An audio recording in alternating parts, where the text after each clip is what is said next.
The train hissed as it slowed into Gideon's Hollow, smoke curling into the spring air like ghosts from someone else's war.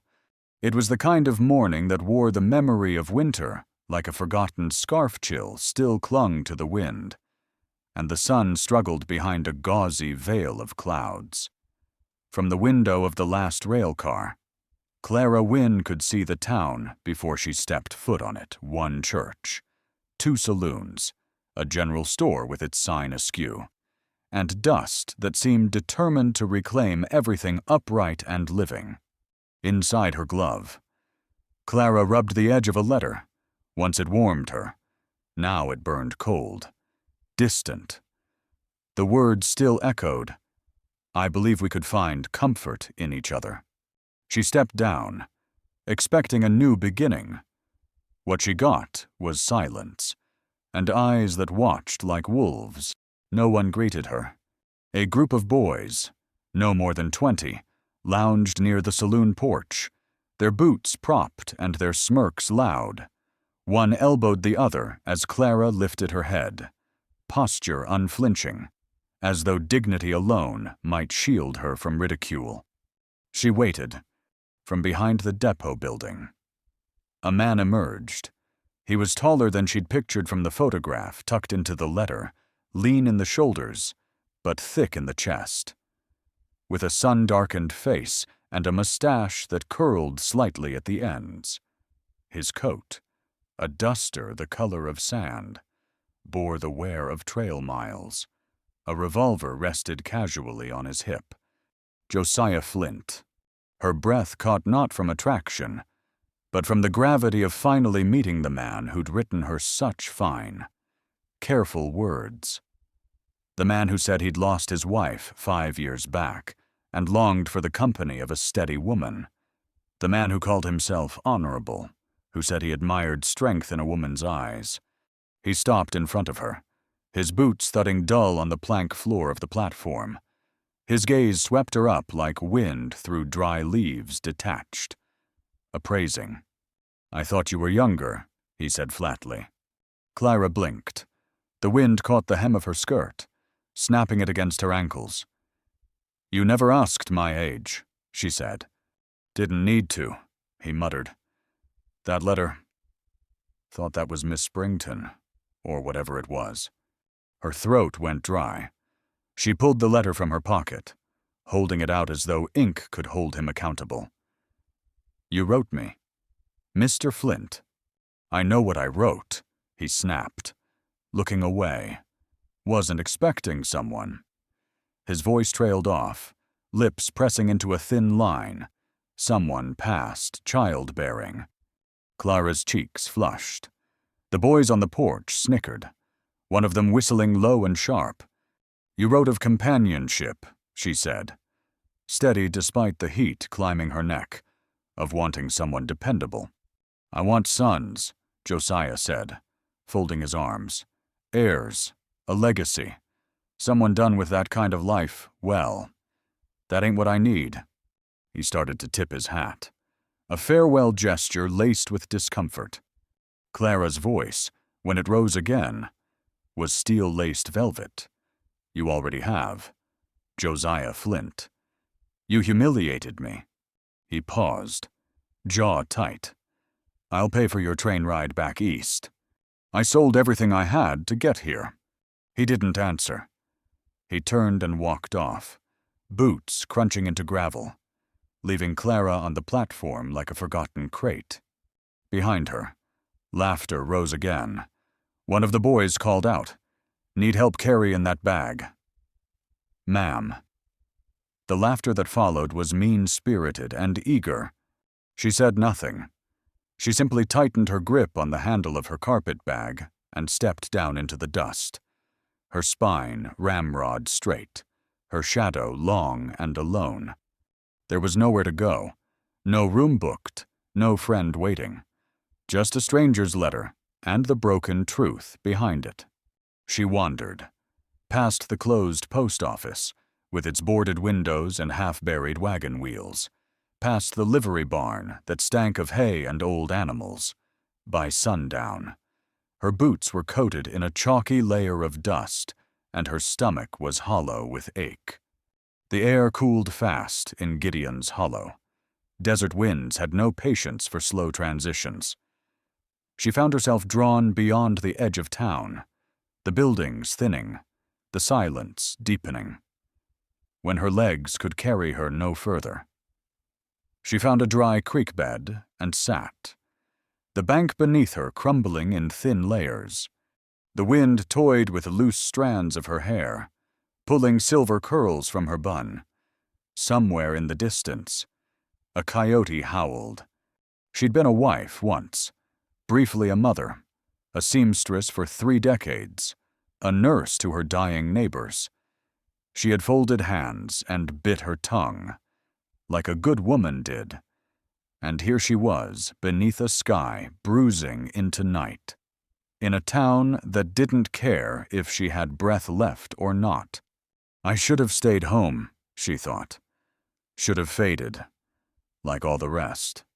Lightning flickered at the horizon, too distant to threaten, but close enough to unsettle. Then hoofbeats. She stiffened.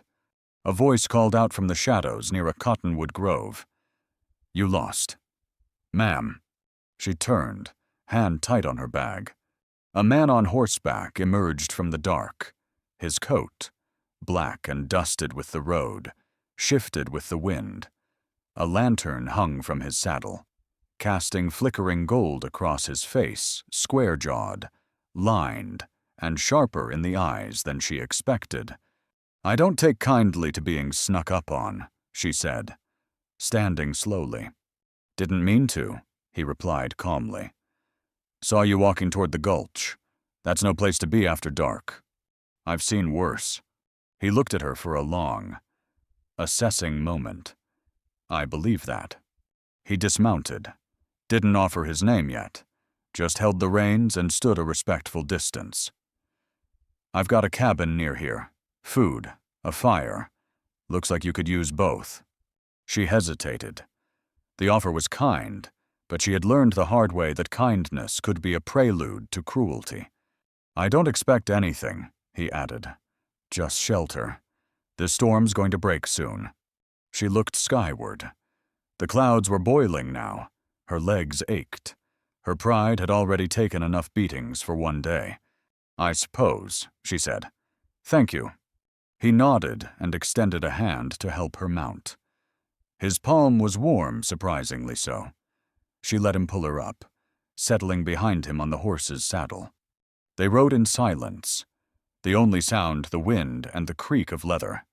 His cabin was modest, built from rough timber and stone, lanterns glowing soft through oiled paper windows. Smoke trailed from the chimney. Inside, it smelled of rabbit stew and wood smoke. A quilt was draped over a rocking chair. Tools hung on the wall in neat rows. The rifle above the door was polished but within easy reach. "You sit," he said, guiding her to the rocker. "I'll get a blanket." She obeyed. The fire warmed her, made her shiver only because it reminded her how cold she had become. He returned with a mug of coffee. "There's a quilt on the bed, if you want it." She sipped, bitter, real. It woke something in her chest. "You're not from here," he said, his tone light but not unkind. "No, meant to be." She met his eyes. The man changed his mind. He didn't ask more, just nodded. "I'm 52, she added, unprovoked, in case you were wondering. I wasn't. That silenced her. "I'm sorry you were treated poorly," he said. "Too many fools out here think a woman's done when her hair turns silver." She let out a breath she didn't know she'd been holding. "Some thought I was done before 30. He gave a short smile. "Then they're fools too." The storm cracked outside. Rain tapped the roof with nervous fingers. They sat like that, quiet, not awkward, just earned silence. She leaned back in the chair, mug in hand, wrapped in a quilt that smelled faintly of cedar and ash. She hadn't found what she came for, But maybe someone had found her, and the storm was only just beginning. She had no map, no name to call, only a storm building in the east and the letter crumpled like ash in her pocket. Dawn came slow and gray, the kind of light that made the land look older than it was, worn thin by watching. The night had passed. But the weight of it hadn't left Clara Wynn's shoulders. Even in the soft hush of morning, the air still carried the echoes of thunder that had growled across the desert hours before. She stirred from the rocking chair, where sleep had come in starts and fragments, more exhaustion than rest. The quilt Elias Mercer had given her was tucked firm around her legs, and the fire in the hearth had dimmed to a low, red glow. The scent of burnt wood, old ash, and brewed coffee filled the small cabin like a memory. She glanced toward the bed in the corner of the room. It was neatly made. Elias hadn't used it. He was already up. She could hear the quiet clatter of tin and water from the back room. The man moved like the wind through pines, quiet, steady, never seeking attention, but always there, and like the wind. She was starting to feel the absence of his words more than their presence. Outside, a blue sheen clung to the landscape. The storm had passed, but the land had been left changed ruts filled with shallow water, the dry creek swollen with runoff, and the wind had scoured the dust clean from the cabin walls. Clara remembered something her sister had once said after their father's funeral, when they'd watched the clouds roll in over the hills from the porch of their childhood home. Some storms pass, others plant roots. She wondered now which kind Dobbs had been. The silence between her and Elias wasn't empty. It was filled with the weight of what had passed, and the tension of what still hung in the air. That man, Vern Dobbs, hadn't come in from the storm just to warm himself. His eyes had been too sharp, his hands too ready, his story too smooth. And yet, they had let him leave with nothing but a warning. Clara wrapped the quilt tighter as Elias returned, placing a chipped tin cup of steaming coffee beside her without speaking. His boots were damp, his coat dusted from walking the perimeter. "You slept?" she asked. He shook his head, watched, and, "No fresh tracks. Not this morning," he said, "but I doubt he's gone far." The simple certainty in his voice settled into Clara's bones. It wasn't fear, it was preparation. They drank their coffee in silence. Later, when the sun was fully up and the clouds had thinned, Elias retrieved a small stack of firewood and set about cleaning the rifle near the window. Clara rose and rolled the quilt, folding it with methodical care, then drifted toward the stove, setting a kettle to boil more water. Every movement was deliberate, controlled, but the air between them hummed with readiness. "Do you have others like that?" she asked, nodding toward the rifle. "One above the door, shotguns under the bed, couple pistols in the trunk." He looked up from the cloth he was running down the barrel. "Why?" "Because I'd like to know what we've got, in case watching isn't enough." His brow lifted slightly, but there was no surprise in his eyes, only a faint flicker of something she couldn't quite name. Approval, maybe, or respect. "Can you shoot?" "Enough to matter," she said. "I had a husband who hunted, once, and a neighbor who taught me how to keep men honest." Elias nodded. "That'll do." They spent the rest of the morning in motion. Clara swept the floor, patched a fraying quilt edge, and reorganized the shelves by the stove. Elias oiled the hinges of the cabin door and repaired a loose window latch. The routine was quiet, efficient, but never still. At midday, they shared bread and dried apples. Elias poured another round of coffee, setting a small tin of sugar between them. Clara hesitated before taking any. She wasn't used to generosity being given without a price. "You mentioned your wife," she said after a long pause, keeping her voice gentle. "What was her name?" "Hannah," Elias replied. "Daughter of a cattleman near Santa Fe. Strong, bright, died of fever. 5 years back now. I'm sorry." He looked out the window, eyes distant. "So am I." The moment settled between them, quiet and respectful. Clara took a breath. "I had a boy," she said. "Nathaniel. He made it to 2 summers. Took sick 1 spring. We tried everything. Nothing held." She didn't often say his name aloud anymore. It felt both too precious and too painful, but something about this cabin, about this man, made it bearable. Elias didn't reach for her hand. He didn't offer shallow comfort. He just nodded. "I know that kind of silence," he said. Afternoon shadows stretched long across the cabin walls.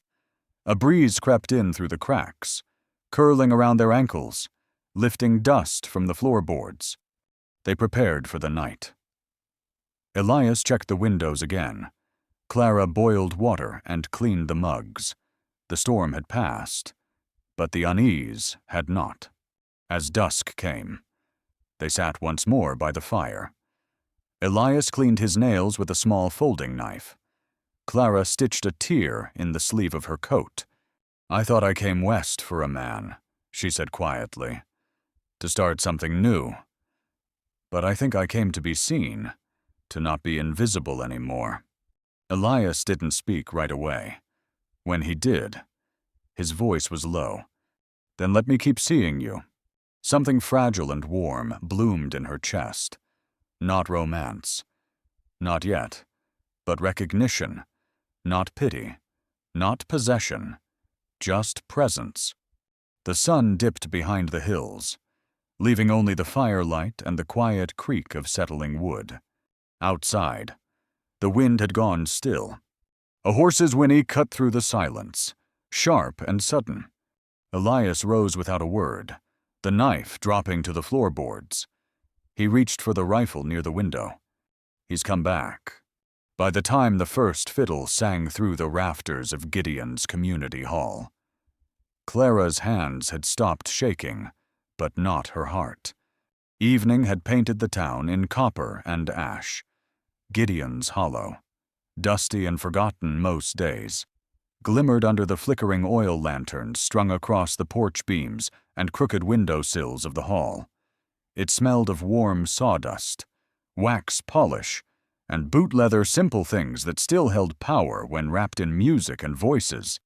Elias Mercer walked beside her, his coat brushed clean, hair combed back with a care that spoke more of respect than vanity. He had offered his arm without assumption, and she had taken it with a quiet nod. There had been no words exchanged as they left the cabin and made their way into town. Only the soft crunch of gravel beneath their boots and the hush of wind in the mesquite. They had passed the church first, the steeple catching the last amber light of the setting sun, like a spine pointing heavenward, and then the old stagecoach post. Abandoned, its windows boarded and its flagpole cracked clean in half. The walk had not been long, but it had felt longer than any Clara had taken in years, not in miles, but in memory, inside. Laughter swelled and dipped. Couples turned across the wide wooden floor, skirts spinning, boots tapping in time to the drawl of a fiddle and the hum of a banjo. Someone called for another round of whiskey, and someone else shouted a joke loud enough to earn a bark of laughter from the back. And then the room saw them. Clara Wynne, in a simple lilac dress, her hair pinned back in a soft coil with a silver comb she hadn't worn in years. Entered with Elias Mercer on her arm. It was like opening a door into silence, not hostile, just shocked. Every head turned. Every voice paused.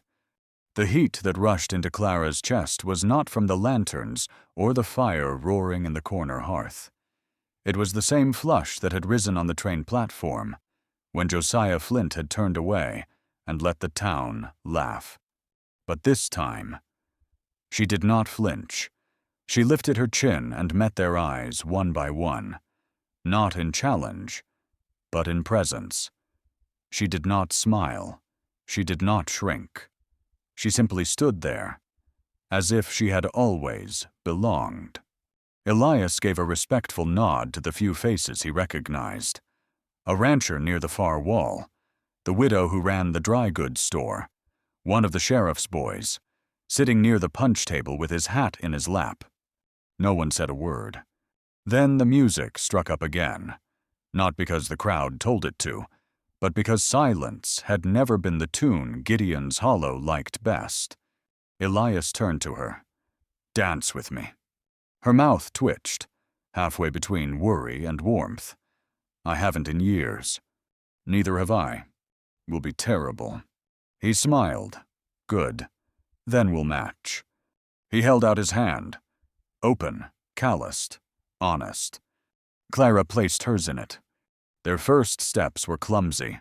A misstep here, a too quick turn there. She apologized once under her breath, but he shook his head, eyes steady on hers. Then, like breath, finally remembered. Their rhythm settled. The music helped. So did the warmth. So did the way he looked at her, not as a relic, not as a woman who had lived past her purpose, but as something alive, worth sharing the floor with. They danced again, and again, and slowly. The stares softened, the whispers dulled. People turned back to their own business. Some even smiled. 2 other couples joined the floor. The fiddler tipped his hat in time with the beat. Clara stepped back at last, breathless. Her cheeks ached from smiling. She hadn't smiled like this in a decade, maybe longer. "I need air," she murmured to Elias. He nodded, escorting her to the double doors, which opened onto a wide porch. The night air was cool, the stars just beginning to break through the indigo sky like flecks of ash from the dying fire behind them. She leaned against a post, fingers still tingling from movement, heart racing. That's when she heard it. "You really chose him." The voice was low, roughened by dust and something more bitter. Her eyes snapped open. Josiah Flint stood just beyond the lantern's reach, arms crossed, face partially shadowed. He looked sharper than she remembered his hair trimmed, his coat pressed, his boots oiled, but his eyes were the same. Cold, measuring. "I didn't choose him," Clara said. "He chose me, as I am." Without apology. He stepped forward, boots thudding lightly on the porch planks. "I came back. I tried to make it right." "You came back," she said, "because someone else saw me. Not because you did." Josiah's mouth tightened. "You embarrassed me in front of the whole town." She straightened. "And you humiliated me in front of strangers. The difference is, I recovered." He looked past her, to the door. "He's old. He's got nothing." Clara didn't flinch. "And you would have taken more than you ever gave. My pride, my fire, my soul. For a name on paper. You're making a mistake." "No," she said, and her voice rang clear. "I made one when I believed your letter meant anything." A sound behind her, a creak of the door. Elias stepped out. He said nothing, but his body told the truth. Protective. Ready. Calm. "Everything all right?" he asked. "Just settling old business," Clara replied. Josiah turned to Elias, eyes narrow. "You think this is over? That folks will forget?" "She's twice the age of the girls you could have had." "I didn't want a girl," Elias said. "I wanted a woman who wouldn't run when things got hard." Josiah scoffed. You'll regret it. Clara's voice cut like a blade. Leave. His eyes flashed. Something shifted in his stance, too quick to see clearly. A sudden gleam of metal caught the lantern light. He lunged. The blade was small, a folding knife, but the intent was sharp and clear. Clara gasped. Instinct reaching for the revolver Elias had insisted she wear beneath her shawl. Her fingers brushed the grip, but Elias moved first. He stepped in front of her. The punch landed like thunder.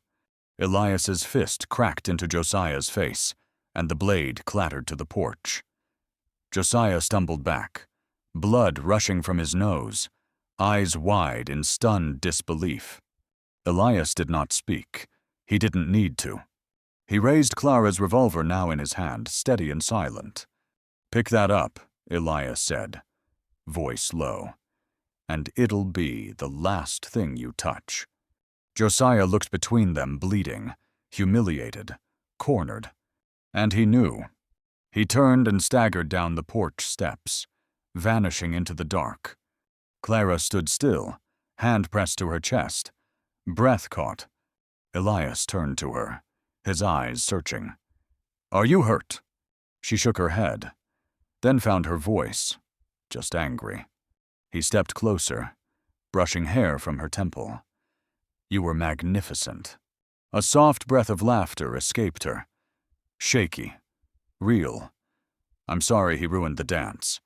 "He didn't ruin anything," Elias said. "He proved something." She looked up. "What's that?"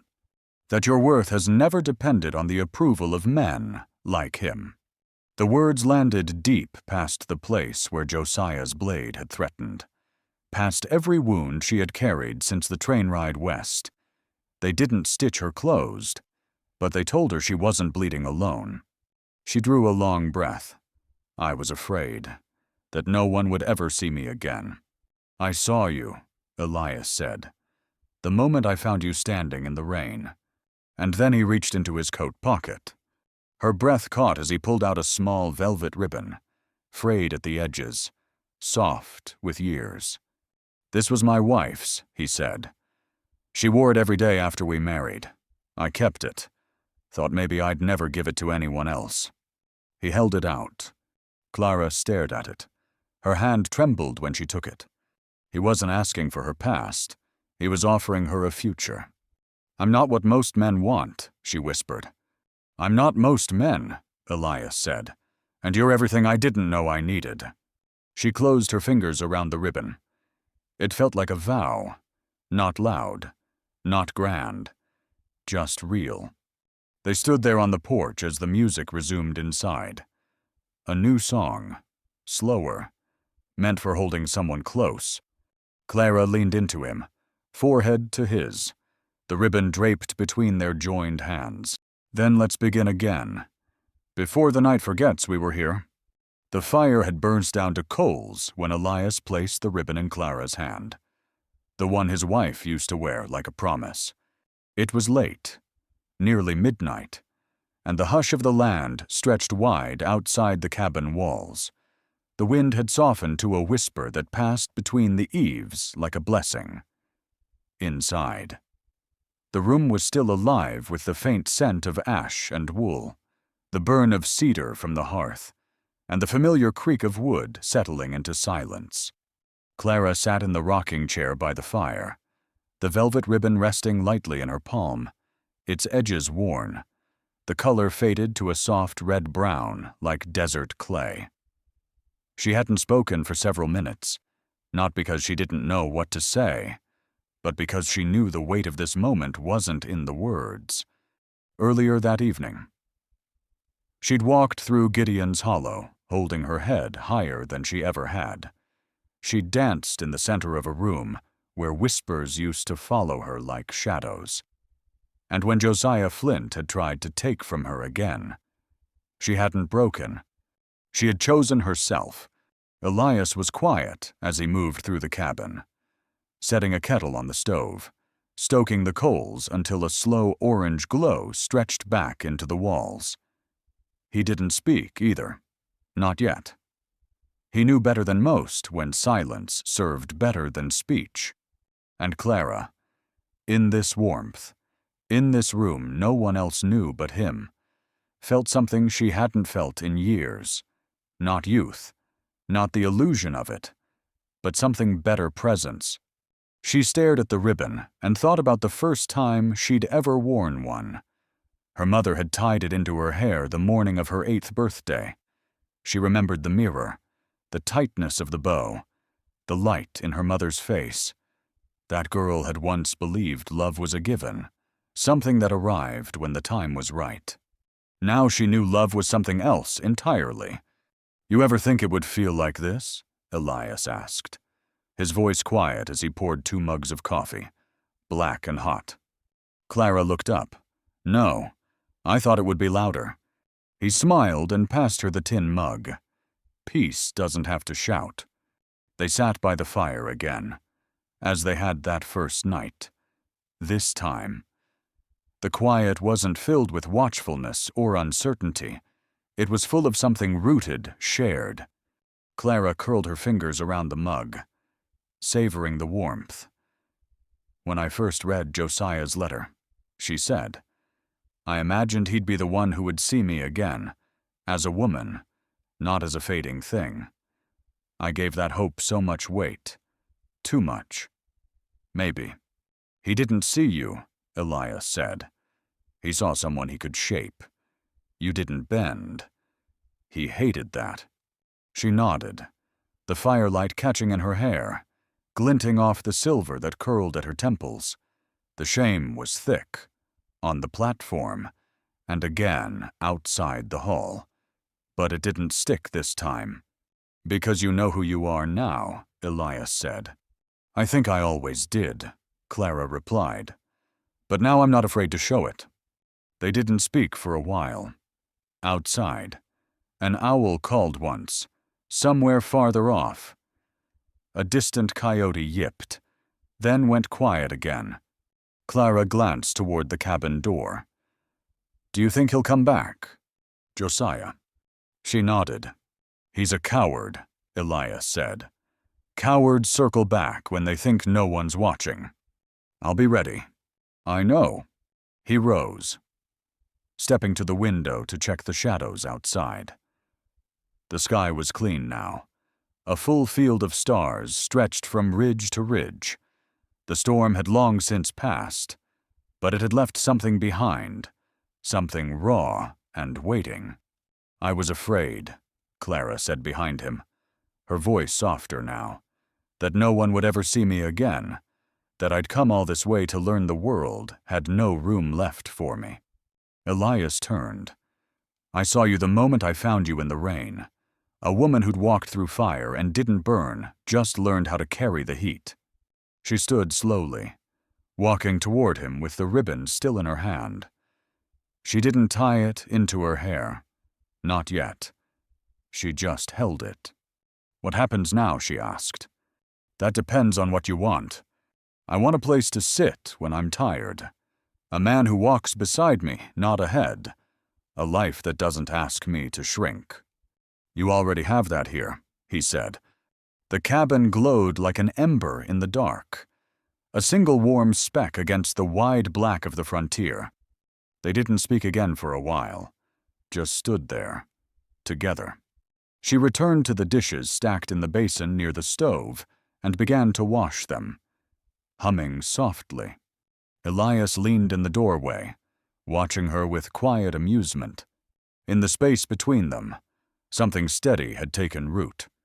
Dignity hadn't just been defended, it had been reclaimed.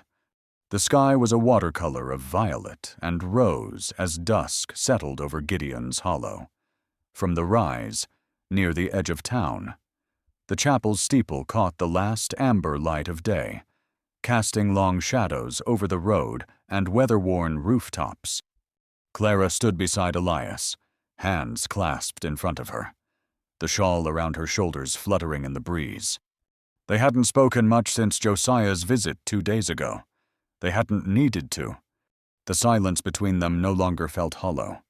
Below, the music from the community hall began to rise again. You sure about this? Elias asked, tipping his hat back just enough for her to see the flicker of doubt.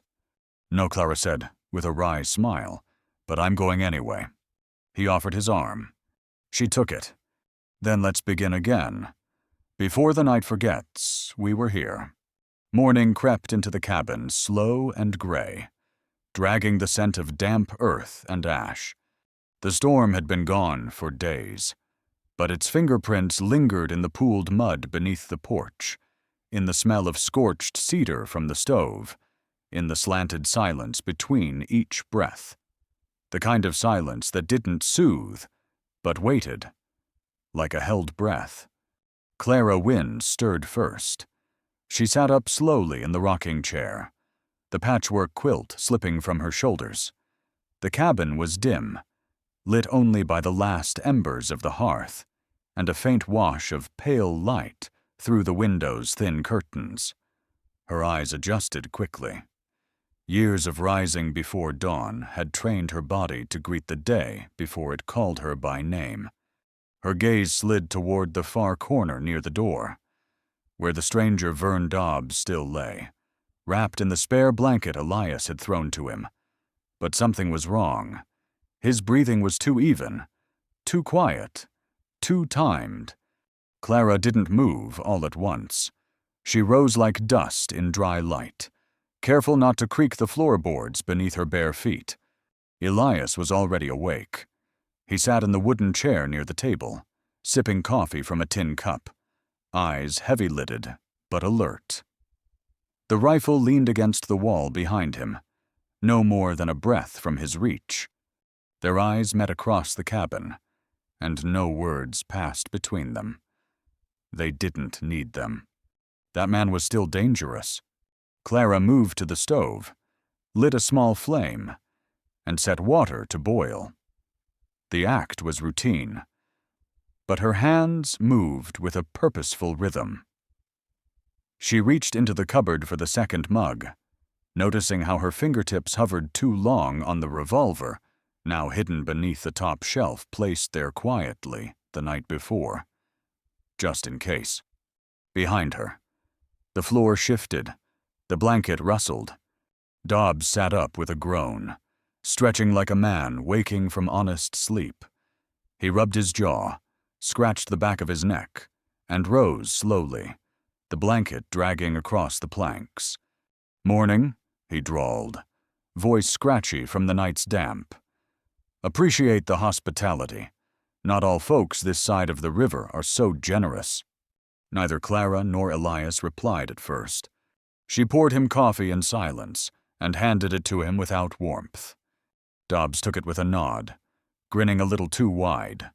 His eyes scanned the cabin, not out of curiosity, but calculation, measuring. "You two married?" he asked, sipping. "Could have fooled me. You move around each other like you've been together for years." Clara held his gaze without flinching. "We take care of ourselves." Elias's voice came next, quiet and sharp as a mountain stream. "What brings you out this far?" "Dobbs." "Told you," Dobbs said. "Horse broke a leg about a mile back. Storm caught me. Been walking ever since." Clara leaned her hip against the table. "Funny. That storm didn't come in fast. Only a fool would ride into it without knowing there was cover." Dobbs set his mug down. Slower this time. "You calling me a fool?"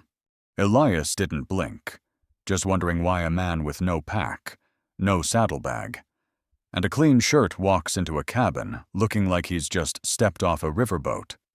The room went still. Even the fire seemed to hold its breath. Dobbs's grin faltered. "Just a hair. You've got a suspicious mind. Mr. Mercer." "Experience teaches it," Elias said. Clara moved again. This time, not idly. She edged closer to the cabinet where the revolver was hidden. She didn't reach for it, but her body shifted, shoulders angled just so. If things turned, she wouldn't be caught reaching. Dobbs saw it. His eyes flicked toward her, calculating again. "I got no quarrel with either of you," he said. Just needed a roof and a warm place to sit till morning. Elias rose, poured himself another cup. You're not riding anywhere. Dobbs's brow twitched.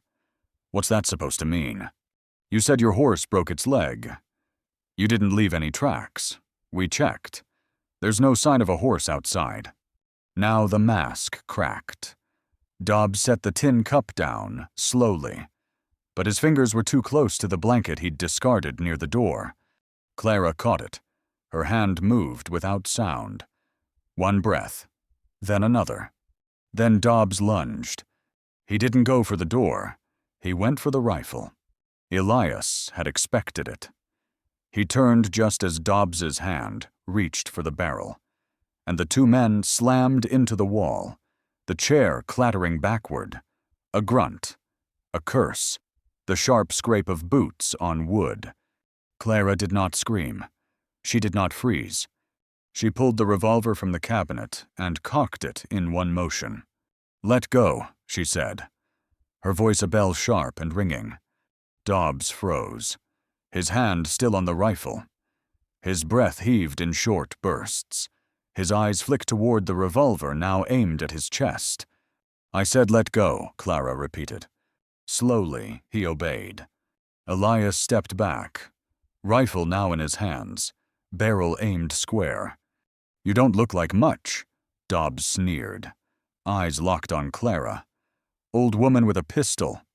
"You don't look like much either," she replied. "But here we are." Elias jerked his chin toward the door. Dobbs hesitated. "I got nowhere to go."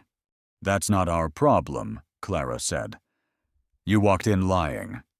That's enough." There was a moment, just one, where Dobbs weighed the odds, measured them in Clara's unwavering hand and Elias's steady rifle. He muttered a curse and turned, opened the door. The cold morning poured in. He stepped out, the door slamming behind him. Clara didn't lower her hand until the sound of footsteps faded into the wet silence. Then she exhaled, set the revolver down on the table. Elias looked at her a long moment, his face unreadable. "You handled that well." She picked up the cup he had abandoned earlier and poured herself coffee with hands that didn't shake. "I've handled worse. You've got more grit than most men I've known." She took a sip. The coffee was bitter, grounding. Being treated like I'm fragile for 50 years will do that to a woman. They sat in silence after that, listening to the world wake again. Later, after a quiet breakfast of fried bread and leftover stew, they stepped outside together. The rain had passed. The air smelled clean, scoured of heat and dust. Dobbs's tracks led away from the porch shallow, erratic, and half-washed already. "He didn't go far," Clara said, scanning the horizon. "No," Elias said. "He didn't." She turned to him. "You think he'll come back?" He nodded. "If not today, then soon." Clara squared her shoulders. "Then we should be ready. I've got a shotgun and 2 rifles. I've got a needle and boiling water."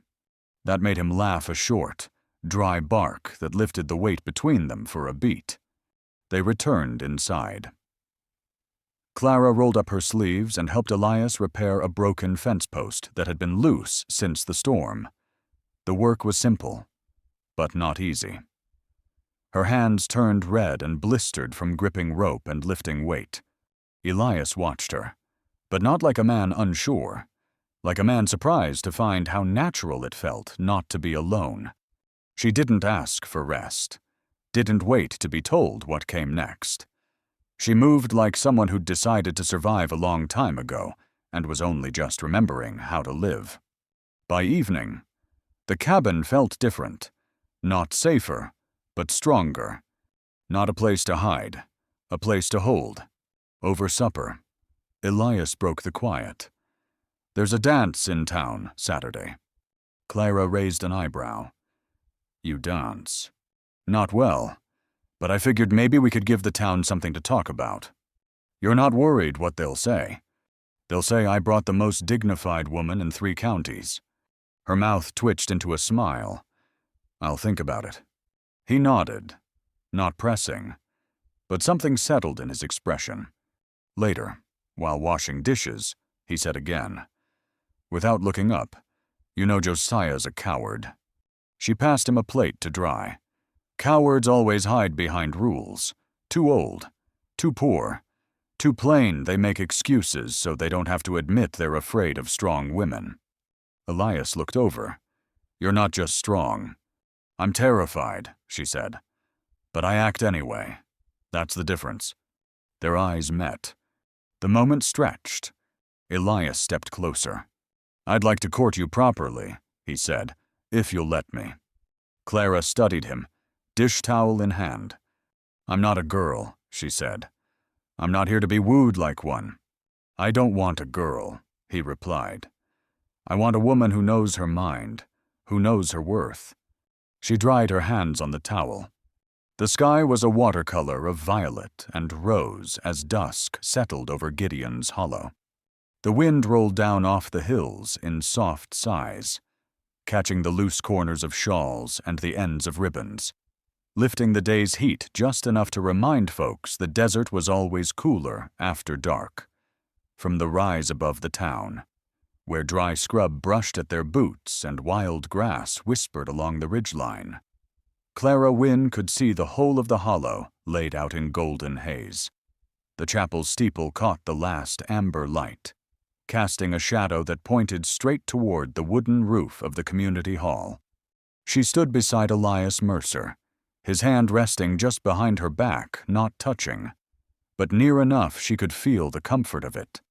They had said little since Josiah's visit 2 days before. There had been no need. Silence was no longer something they filled with worry. It had become a shared space. Below them, the glow of lanterns had begun to bloom in windows and along porches. The faint notes of a fiddle drifted into the air, sweet and uncertain at first, like someone testing their memory, then confident, rounding into a melody that tugged at the old pulse of things. "You sure about this?" Elias asked, tipping his hat back just enough for her to see the flicker of doubt on his brow. Clara took a slow breath. "No," she said, her voice carrying more steadiness than she felt. "But I'm going anyway." He offered his arm. She took it. The walk into town was neither short nor long. It was measured in the way their boots fell in rhythm on the gravel, in the shared glance when someone passed in a wagon and nodded respectfully, in the way Clara's shawl shifted over her shoulders like wings adjusting for a steady landing. When they reached the steps of the hall, laughter spilled through the open doors. The music had grown bolder, now fiddle and banjo in full swing, the occasional stomp of boots on the floorboards, and a woman's voice rising in mid-song and vanishing again in mirth. Clara hesitated only a second. Then she stepped inside. The scent hit her first beeswax polish on old floorboards, wood smoke, the faint sweetness of whiskey and apple pie, dust kicked up by dancing. It was a memory she hadn't expected to find still alive, a memory of her younger days when such places had made her feel small and dreaming. Now, it didn't make her feel small. It made her feel seen. Every head turned. But the silence that followed was briefer this time. The shock of her presence didn't linger like it had the first night. Whispers came, but so did nods, a few polite smiles, a small wave from the dry goods widow near the punch bowl. Elias led her through the crowd without comment. He stopped near the edge of the dance floor and turned to her. "Dance with me." She nodded. This time, the awkwardness didn't last. Their feet remembered the steps faster. Their arms found the right distance. The music held them gently, the notes slipping between their bodies like threads woven tight, but easy. They moved like two people who had stopped chasing something and started choosing. They danced again, and the town looked on, some with curiosity, others with something gentler. Clara's cheeks were flushed. but not from shame. Her breath came light, her feet ached, and her heart, God help her, felt younger than it had in decades. She stepped away to the porch to catch air, cool her skin, and let the stars touch her for a moment. That was when she heard it. The silence returned. Inside, the music played on. Clara let out a breath, shoulders trembling. Elias stepped closer. "Are you hurt?" "No," she said, "just angry." He touched her face gently, brushing hair back. "You were magnificent." She gave a breath of a laugh. "Sorry he ruined the dance." "He didn't ruin anything," Elias said. "He proved something." "What's that?"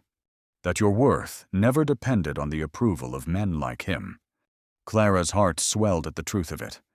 The words went deeper than comfort. They reached back through years of silence, lifted something long buried. "I was afraid no one would ever see me again," she whispered. Elias reached into his coat and pulled out something small. A ribbon, velvet, worn soft with time. "This was Hannah's," he said. "She wore it every day after we married. I kept it, thinking maybe I'd never give it to another woman." He held it out. Clara took it, reverent. He wasn't asking for her past. He was offering her a future. "I'm not what most men want," she whispered. "I'm not most men," he said. "And you're everything I didn't know I needed." She placed her hand over his chest. His heartbeat was strong, steady. He covered her hand with his. They stood together, quiet, with the stars all above and the music like breath behind them. And far beyond the light of the porch, a coyote cried into the night. Then let's begin again. Before the night forgets we were here. Some stories don't end when the last page turns, or the fire dims. They linger like smoke in the beams of an old cabin roof, like the last whisper of a train that's long since passed. And maybe this one about a woman once forgotten, and a man who never asked her to be anything but herself, is one of those. One that stays with you long after the fiddle music fades and the boots stop their slow shuffle across creaking boards. Because what Clara Wynne left behind in Gideon's Hollow wasn't just footprints or whispers or the memory of a late spring dance. It was something quieter, older, something like truth wrapped in ribbon and stitched into silence. And maybe that's what you're feeling now, too. Like the breath after a long-held note. Like standing alone on a porch and hearing only the wind brush against mesquite and the distant sound of hooves reminding you you're still here. Because what this story gives isn't grand victory or blazing revenge, but something braver. The kind of justice that doesn't need to shout to be heard. The kind of dignity that survives even when no one names it. The kind that glows in the slow return of kindness when it's been beaten down so long, you forgot what it looked like. And maybe it brings to mind the sound of coffee poured into a tin cup at dawn, or the feel of an old velvet ribbon passed from one life into another. Not as a replacement, but as a remembrance. And if you listen closely, you might still hear Elias Mercer's quiet voice by firelight, saying things most men don't have the spine to say. And you might remember the way Clara stood with her back straight and her eyes steady when the whole town turned to look.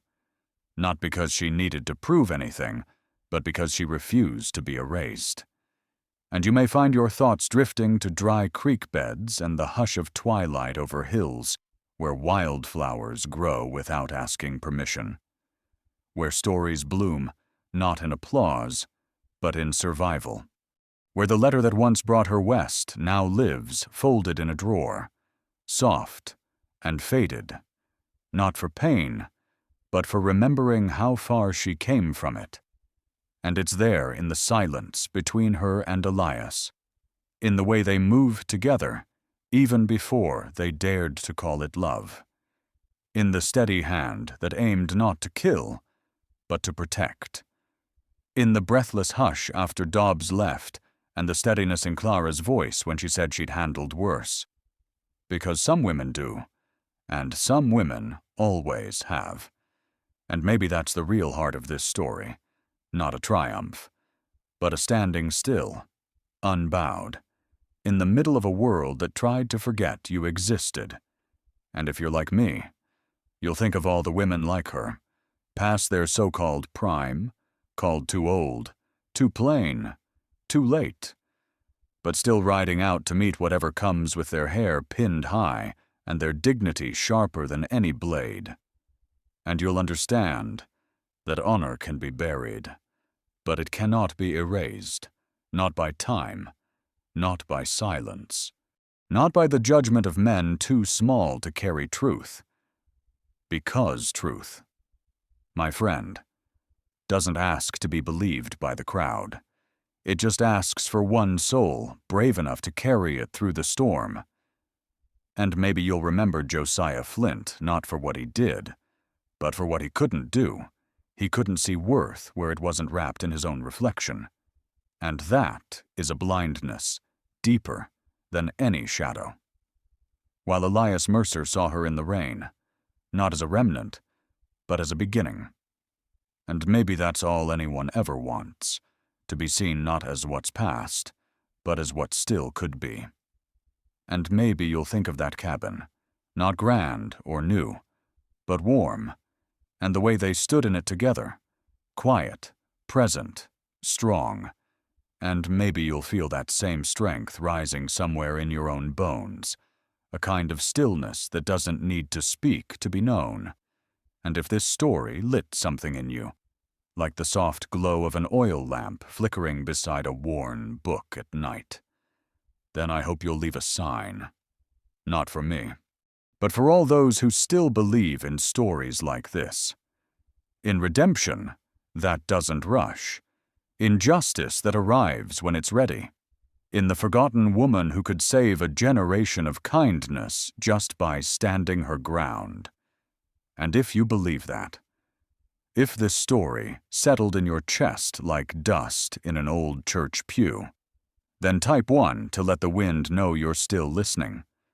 And if you'd like to sit with me again by firelight and hear another tale carved from dust and time, then subscribe to Westwind Whispers, where old stories still ride under quiet skies, and hearts like Clara's still beat beneath the silence, waiting to be heard.